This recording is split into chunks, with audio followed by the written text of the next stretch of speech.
कैसे हुई थी बीरबल की मौत? अकबर की कौन सी थी वो गलती? क्या था वो पूरा किस्सा? साल 1583 का एक किस्सा है। बादशाह अकबर की ओर से उत्तर प्रदेश के फतेहपुर सीकरी में हाथियों की लड़ाई का एक आयोजन किया गया था। अकबर के साथ दरबारी हाथियों की लड़ाई का आनंद ले रहे थे। तभी एक खतरनाक हाथी अकबर के चहेते मंत्री बीरबल के करीब जा पहुंचा और उन्हें अपनी सूंड में उठा लिया। सैनिक एक्टिव होते इससे पहले अकबर खुद घोड़े पर सवार होकर बढ़ गए और हाथी को उकसाने लगे। हाथी का ध्यान भटका और उसने सूंड से बीरबल को छोड़ दिया। इस तरह बीरबल की जान बच गई। अकबर और बीरबल के रिश्तों का जिक्र इरा मुखोती की किताब द ग्रेट मुगल में काफी विस्तार से मिलता है।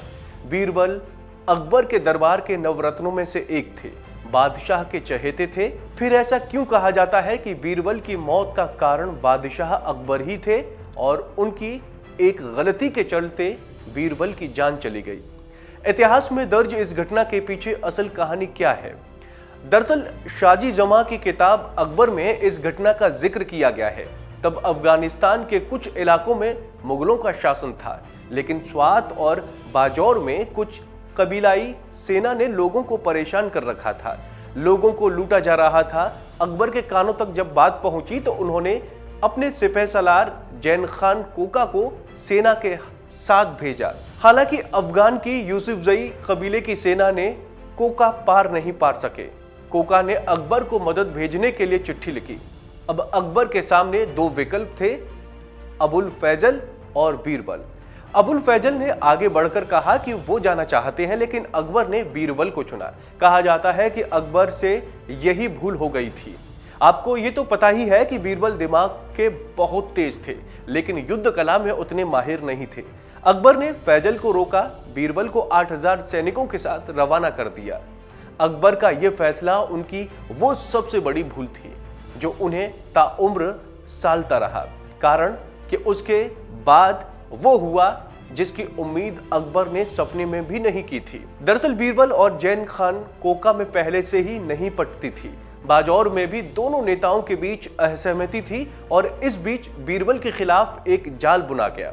उन्हें धोखे से काबुल की धूसर पहाड़ियों के नीचे गिरा दिया गया। कुछ अन्य रेफरेंस दिए जाते हैं कि बीरबल की मौत पत्थरों में दबकर हुई थी। कबीलाई पहाड़ चढ़ने में पारंगत थे, जबकि मुगल सेना नहीं। ऐसे में बीरबल ने अलग रणनीति बनाई। इससे जैन खान कोका सहमत नहीं था। कहा जाता है कि बीरबल ने बलंदरी घाटी में जहां पड़ाव डाला था, वहां अफगानी सेना पहले से ही घात लगाए बैठे थे। अंधेरे का फायदा उठाकर उन्होंने पत्थरों और तीरों से हमला कर दिया। इससे वहां अफरा तफरी मच गई और कहा जाता है कि इस हमले में बीरबल की पत्थर के नीचे दबकर मौत हो गई। हालांकि अकबर के शासनकाल में मुगलों की सबसे बड़ी हार थी। इस युद्ध में 8000 से ज्यादा मुगल सैनिकों की मौत हो गई थी। इनमें अकबर के खासम खास बीरबल भी शामिल थे। बीरबल की लाश तक नहीं मिली थी। उन्हें ऐसी गुमनामी की मौत मिली और उनका अंतिम संस्कार तक नहीं किया जा सका। खबर मिलते ही अकबर बेसुध हो गए। अबुल फजल ने अकबरनामा में लिखा है कि बीरबल की मौत के बाद अकबर टूट गए थे। यहां तक कि बीरबल से ईर्ष्या रखने वाले बदायूनी भी लिखते हैं कि बादशाह को किसी की मौत पर इतने सदमे में नहीं देखा गया था।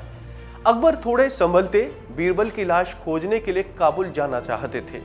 वो इस जिद पर अड़े थे कि लाश को ढूंढा जाए ताकि उसका अंतिम संस्कार किया जा सके।